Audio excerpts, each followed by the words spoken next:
What's up, guys? My name is Brandon Ball. I am the owner and operator of Perpetual Motion. I just wanted to come on here and give you another Marketing Monday. So today we're talking pricing strategy and then also talking the number one mistake that I see businesses make when they're trying to price their products or their services out. So first of all, pricing strategy, we're talking premium pricing, penetration pricing, economy pricing, and then skimming pricing or skimming strategy. So these are the four main pricing strategies. Chances are your business fits into one of these four topics. So that's what we're gonna start with. And then our fifth item or note here we're gonna talk about is the number one thing that I see that businesses or marketing departments or whoever is deciding how to price their product or their service, the number one mistake that I see that they are making.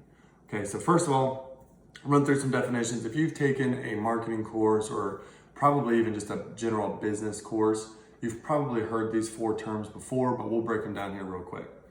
Premium pricing, it's really easy to understand. It's just when you price your product and it's a definite criteria. You know this product is worth this, it's got this value, consumers can expect this experience when they have it.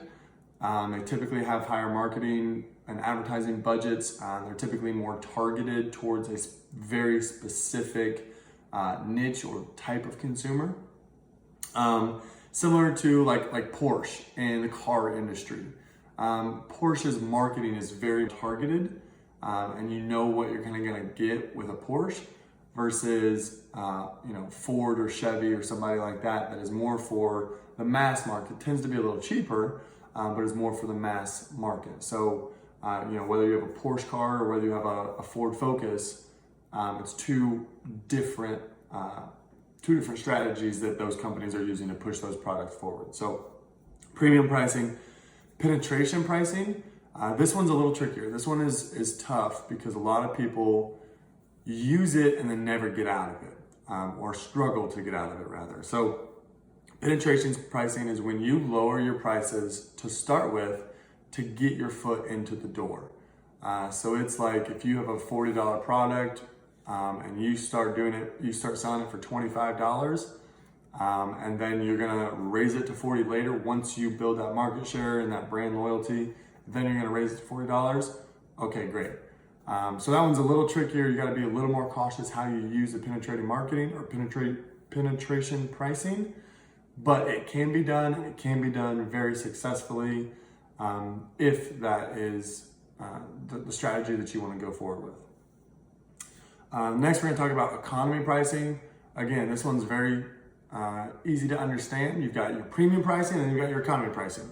Premium pricing, obviously, is your well-known brands, your ones that are gonna spend a lot of marketing, they're gonna find a niche thing. Your economy pricing is gonna be, this product is for everyone, let's sell it dirt cheap, let's make our margins very, very small, but let's sell as many units as possible. So things like your Kroger brands, your just basic laundry detergents, not your premium laundry detergents, but your basic laundry detergents, all that kind of stuff that you buy in bulk, or consumers just tend to buy all the time. That's gonna be your economy pricing, your no frills pricing, if you will. So the idea here is to just have a really, really high market share and sell as many units as possible. So you're gonna sell them as cheap as possible. So you got very thin margins. If you're only selling one product, or if you're only selling one unit of a product, it's not even worth it. Now, if you're selling 10 million units of that same product, that's where your money's gonna be made at. So depending on what your product is, you might be in that economy pricing strategy. The last one we're gonna talk about is skimming strategy. So this one's typically used if you are new to a market, or if you're a new product or a new service for the first time, if you invented it, or if it's something that, it's one of those things that if you're the only one in the market doing it, it's almost like a monopoly. You can charge whatever you want until competitors come in and start competing with you. Okay, so if I'm the only one in, let's say the Indianapolis, Cincinnati, let's say the state of Indiana. Say I'm the only business consultant in the state of Indiana. I can charge whatever I want. I mean, someone is going to pay me $500 an hour to come in and consult with them. Now I'm going to take that, if I'm trying to do a skimming strategy, I'm going to take my $500 an hour as long as I possibly can. Now, when someone else comes in and says, well, I'm going to charge $200 an hour, now I have to step back and say, okay, I skimmed what I could off the top. Now let's be more realistic and lower down to be competitive. Someone else comes in and says, I'm going to charge $100 an hour. Well, now we've got to be, you still got to lower down again until you can be competitive again. So that's that skimming strategy. It kind of works with the same supply and demand curve. If you're familiar with the supply and demand curve, that's kind of how that one works. If you're the only one supplying it, you've got a lot of demand, you charge whatever you want for it. But as more competition comes in, you've got to kind of stop skimming from the top and go down into a more realistic approach. So this is used for businesses that are very niche, or monopolies that are just now starting in, or new products that have just been invented. Maybe have a patent on them for 5 years. Maybe they can skim for 5 years, but then they're going to have to drop down to a more realistic approach. So those are the four marketing or pricing strategies rather. If you've taken a marketing course or a business course at any time, you've probably heard those. They may have been titled something different, but those are the four basic ideas to how to price your product. Okay, so now let's switch gears and talk about the number one thing that I personally see is an issue for most businesses. Most people I consult with, they always tell me, they say, look, when it comes to pricing, they always say that they need to be charging more than they are because they just don't make the margins that they should have made. And so I always ask them, I said, well, why did you price it here to start with? Well, they did it as they tried to go with the penetration pricing. Let's say, like I said, consumer has a $40 product, or business has a $40 product, they're selling it for $25. They're selling it for $25, they're selling it for $25, and then all of a sudden they try to move to that 40, and their consumers or their target market says, we're not paying $40 for this, and they stop buying the product altogether. And that's what I see all the time is people get so caught up in, I'm gonna pay $25. Even though the product really is worth $40 or $50, the value there is worth it. It's just not worth it to the people that you got originally. So your market isn't going to pay $50 for it or $40 for it. Your market's going to pay $25, maybe $30, and that's it. But those are the people that you brought in when you originally started pricing your business out.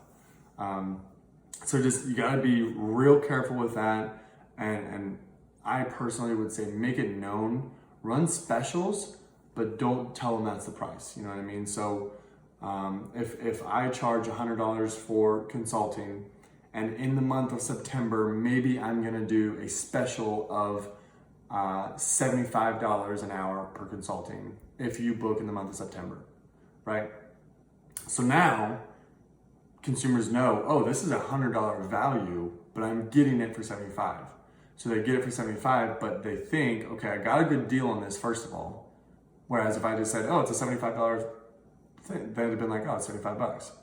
Okay, so give them a discount, make them feel like they're getting an extra value there, but also let them know that this is a special that we're running. It normally is $100. That way, when you do move up to $100, your consumers aren't shocked. They're not taken back. They don't feel like they're getting screwed. It's one of those things that, like I said, I see it all the time. People are either giving away products and services for free to get people in the door, and then they try to charge them, and consumers don't take that well. Or they're pricing it so low, trying to do that penetration pricing, and then they can never get out of that low margin.